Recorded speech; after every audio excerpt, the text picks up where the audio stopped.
Hello everyone, welcome back to my channel Biopedia and happy new year to all of you. नया साल है, नई start करते हैं नए चैप्टर के साथ। Unit number 7 oxygen therapy practical के लिए एक इम्पॉर्टेंट यूनिट है, उसको ढंग से पढ़ना। सारे मास्क वगैरह इसी में आएंगे। हमने आज तक पढ़ा है O2 पर O2 से है क्या, इसकी डेफिनेशन की बात करते हैं सबसे पहले। तो डेफिनेशन है oxygen is a colourless, odourless, tasteless. Colourless यानी कि गैस का कोई भी कलर नहीं है। ओडरलेस मीन्स यानी कि कोई भी खुशबू वगैरह इसकी नहीं है। टेस्टलेस, हम इसको टेस्ट भी नहीं कर सकते क्योंकि टेस्टलेस है। That essential for the body, हमारी बॉडी के लिए ये इम्पॉर्टेंट है। क्यों इम्पॉर्टेंट है? क्योंकि जब तक ये फंक्शन प्रॉपरली कर रही है ना, तब तक हम क्या कर रहे हैं, सर्वाइव कर रहे हैं। अगर O2 की डेफिशिएंसी हो जाएगी फिर हम मास्क वगैरह का यूजेस करेंगे। बट अगर पूरी ही O2 ख़त्म हो गई तो हमारी डेथ हो जाएगी। सेकेंड पॉइंट की बात करते हैं। Oxygen therapy is the administration of oxygen at a concentration of pressure greater than that found in the environmental pressure. अब जब हम मास्क लगाते हैं तो जो हम मास्क लगाते हैं ना, उसमें तो उसकी कंसंट्रेशन है ना O2 की, वो जो हमारा जो एनवायरनमेंट है, जो नेचुरल एनवायरनमेंट में जो O2 है उससे बहुत ज़्यादा होती है। क्योंकि अगर कोई पेशेंट है, अगर उसको मतलब डेफिशिएंसी ऑफ O2 हुई है तो हम उसको मास्क लगाएंगे, कोई भी मास्क लगाएंगे, बहुत टाइप के मास्क होते हैं। तो वो जो सिलेंडर में जो O2 है वो तो ज़्यादा ही होगी ना, ये क्या कहते हैं, नेचुरल इन्वायरमेंट से। So third point, the air that we breathe contains approximately 21% of O2। हमने हमारी बहुत प्रीवियसली क्लासेस में पढ़ा है कि एक पूरा का पूरा पाई चार्ट होता है ऐसे गोल सर्कल में, जिसमें 78 या फिर 79% जो है वो नाइट्रोजन होती है, 21% ऑक्सीजन होती है और बाकी भी अलग अलग परसेंटेज की गैसेज होती है ना। कुछ याद आया होगा ना, ये पाई चार्ट ऐसे कुछ पढ़ा होगा। अगर नहीं भी पढ़ा है तो इतना याद रखना कि ऑक्सीजन की जो कंसंट्रेशन या फिर अप्रॉक्सीमेटली ऑक्सीजन जो होता है वो 21% होता है। Fourth point, oxygen therapy is the key treatment in the respiratory care. अब रेस्पिरेटरी केयर में इसको की ट्रीटमेंट बोला गया है क्योंकि अगर ये नहीं होगी तो रेस्पिरेटरी फेलियर में क्या काम आएगा, कुछ काम नहीं आएगा। अब हम पर्पस देखते हैं, इसकी पर्पस क्या है। The body is constantly taking in O2 and releasing carbon dioxide. हमारी जो बॉडी है वो रुकती नहीं है, हमेशा O2 लेती रहती है और बदले में क्या रिलीज करती है, कार्बन डाइऑक्साइड, है ना। If this purpose is इनएडिक्वेट, oxygen level in the blood decreases and the patients में नीड सप्लीमेंटल O2। अगर ये मेथड काम नहीं, मतलब इस मेथड में जैसे कि हम O2 लेते हैं, CO2 रिलीज करते हैं, इस मेथड में डेफिशिएंसी वगैरह ऐसे हो जाती है तो जो ऑक्सीजन लेवल जो है वो ब्लड में जो है वो डिक्रीज हो जाता है और जो पेशेंट को है वो मतलब सप्लीमेंट O2 की ज़रूरत होती है, यानी कि हमारे मास्क वगैरह इनकी ज़रूरत होती है। अब हम देखते हैं इसके इंडिकेशंस। व्हेन नीडेड, क्यों ज़रूरत पड़ती है हमको। एक्यूट रेस्पिरेटरी फेलियर, कोई भी रेस्पिरेटरी अगर फेलियर हो गया है उसके लिए। एक्यूट मायोकार्डियल इन्फेक्शन, मतलब हार्ट अटैक्स वगैरह। Cardiac failure is also known as heart attack. Okay. Shock जो है वो हम फर्स्ट एड में पढ़ते हैं, इसका थोड़ा सा रिव्यू दे देती हूँ। ये एक लाइफ थ्रेटनिंग कंडीशन होती है जो हमारे सर्कुलेटरी सिस्टम में होती है।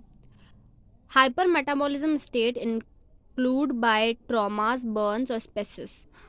हाइपर मेटाबॉलिज्म हो जाता है किस किस में, ट्रॉमास में, बर्न्स में एंड स्पेसिस में। एनीमिया बताने की मुझे नीड नहीं है, सिकल सेल एनीमिया पढ़ा होगा ना प्रीवियस क्लासेस में, तो पता होगा तुम सबको। साइनाइड पॉइजनिंग में देते हम ड्यूरिंग CPR की फुल फॉर्म ये तो पता ही होगा ना, कार्डियक पल्मोनरी रिससिटेशन। CPR और हार्ट अटैक दोनों अलग अलग होते हैं, अगर नहीं पता है तो मैं एक रील डाल दूंगी। क्योंकि CPR में जो है वो हार्ट में ब्लड फ्लो नहीं पहुंच पाता है और हार्ट अटैक जो है वो धीरे धीरे होता है, धीरे धीरे हार्ट जो है वो बीट करना स्टॉप हो जाता है। Next point, during anaesthesia for surgery. हम एनेस्थीसिया देते हैं ना किसी भी बॉडी पार्ट को, है ना, क्या कहते हैं, इमोबलाइज या सुन करने के लिए, तो इसमें भी काम आता है। MSN में ये जो है सारे के सारे इसके टाइप्स हैं एनेस्थीसिया के, रीजनल में होता है, लोकल में होता है और एक जनरल में। 3 तरह के टाइप्स हैं, बट ये हम MSN में पढ़ते हैं। एक्चुअली मेरी टीचर पढ़ा रही थी तो मैंने लिख दिया। ओके, हमने इंडिकेशंस देख लिया, बातें ऑक्सीजन और प्रिस्क्राइब ड्रग। अगर ये प्रिस्क्राइब नहीं होगी तो ये नहीं दी जाएगी। सो पढ़ते हैं। Must be return legally by the doctor. Doctor की रिटर्न में एक वो प्रिस्क्रिप्शन होना चाहिए। Prescription should be dated by the doctor.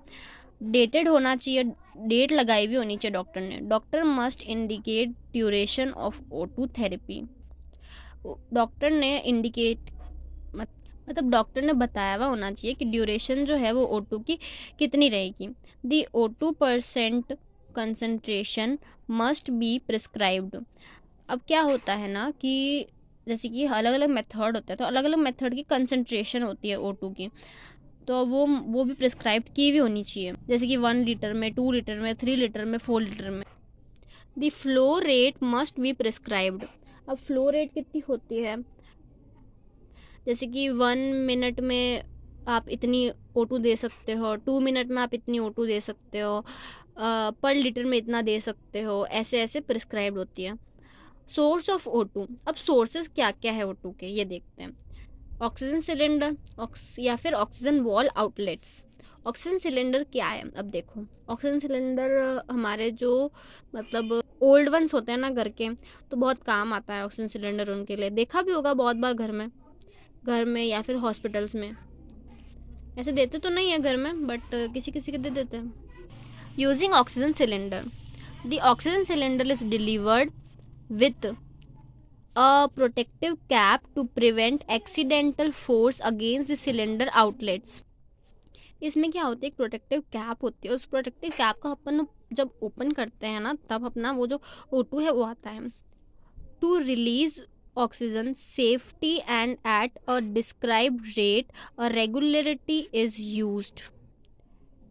एक रेट होती है O2 की, मतलब एक फ्लो मीटर का एक फ्लो मीटर होता है जिसको अपन खोलते हैं ना, तो वो रेट बोलता है, जैसे कि 1 लीटर में इतना, 2 लीटर में इतना, वगैरह वगैरह। अब पार्ट्स, क्या पार्ट्स होते हैं सिलेंडर के। A reduction gauge that shows the amount of O2 in the tank. कितना अमाउंट ऑफ O2 है टैंक के अंदर, वो रिडक्शन गॉज बताता है।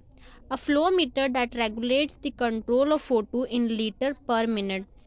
जैसे कि मैंने अभी बताया था इस लाइन में कि एक फ्लो मीटर होता है जो रेगुलेट करता है कंट्रोल ऑफ O2 को, कि पर लीटर में इतना दे देंगे, पर मिनट में इतना देंगे, वगैरह वगैरह।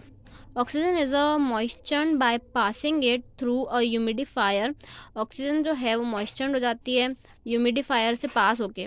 To prevent the mucous membrane of the respiratory tract from becoming dry. जो क्या करती है, जो म्यूकस मेम्ब्रेन होती है हमारी, उसको ड्राई होने से रोकती है। ओके, सो इस डायग्राम में समझ में आ रहा होगा थोड़ा थोड़ा कि ये है एक ऑक्सीजन सिलेंडर, ठीक है। ये ह्यूमिडिफायर कप है, इसके अंदर ये ऑक्सीजन आउटपुट है। ये है फ्लो एडजस्टर, मतलब फ्लो मीटर। ये भी फ्लो मीटर है, बट ये फ्लो एडजस्टर मैंने किसको बोला, ये प्रोटेक्टिव कैप वाला पार्ट। प्रेशर गॉज मतलब reduction gauge. Safety valve, pressure reducing valve, oxygen input pipe, ये सब इसके पार्ट्स होते हैं। बट इतना क्या कहते हैं, सारे पार्ट्स को एक्सप्लेन करना इंपॉर्टेंट नहीं है, जितना मैंने बताया उतना एक्सप्लेन कर लोगे बहुत है। अब एक होता है वॉल आउटलेट ऑक्सीजन। ये तो वॉल से ही जुड़ा हुआ होगा, नाम से समझ में आ रहा है, ठीक है। The oxygen is supplied from a central source through a pipeline. एक पाइपलाइन होती है जो सेंट्रल सोर्स से सप्लाई होता है O2। Only a flow meter and a humidifier are required. इसमें सिर्फ क्या होता है, फ्लो मीटर होता है और एक ह्यूमिडिफायर होता है, और कुछ भी नहीं होता है। At the end of the video मैं आपको बता दूंगी कि ये कैसा दिखता है। अब मेथड्स ऑफ ऑक्सीजन एडमिनिस्ट्रेशन ये हम कल पढ़ेंगे। सो आज की क्लास इतनी रहेगी। Thank you so much and keep supporting.